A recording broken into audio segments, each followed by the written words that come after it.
Parliament ఎన్నికల్లో party వైఫల్యాలపై AICC వేసిన ముగ్గురు సభ్యుల కమిటీ హైదరాబాద్ చేరుకుంది. 3 రోజుల పాటు హైదరాబాద్ లోనే ఉంటున్నారు కమిటీ సభ్యులు. తెలంగాణలో పార్లమెంట్ ఎన్నికల్లో ఆశించిన ఫలితాలు రాకపోవడంతో కాంగ్రెస్ అధిష్టానం అసంతృప్తిగా ఉంది.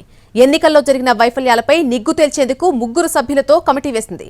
కురియన్ అధ్యక్షత వహిస్తున్న ఈ కమిటీలో మరొక 2 సభ్యులుంటారు.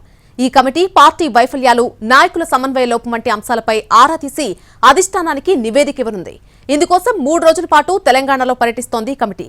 రాష్ట్ర నాయకత్వం, నాయకుల వైఫల్యాలు, కార్యకర్తల అభిప్రాయాలు ఇలా అన్ని కోణాల్లో పార్టీ వైఫల్యాలను కమిటీ నిగ్గు తేల్చనుంది. రేపు ఉదయం కురియన్ కమిటీ గాంధీ భవన్ కు చేరుకుని పార్లమెంట్ ఎన్నికల్లో ఓడిపోయిన అభ్యర్థులతో సమావేశం కానుంది. రేపు సాయంత్రం పార్లమెంట్ ఎన్నికల్లో గెలిచిన ఎంపీలతో భేటీ అవుతుంది.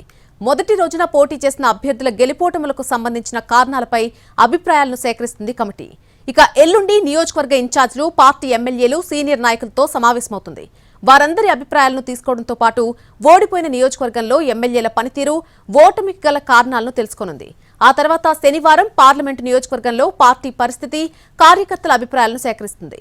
ఇందుకోసం శనివారం క్షేత్రస్థాయిలో పర్యటించాలని కమిటీ భావిస్తోంది.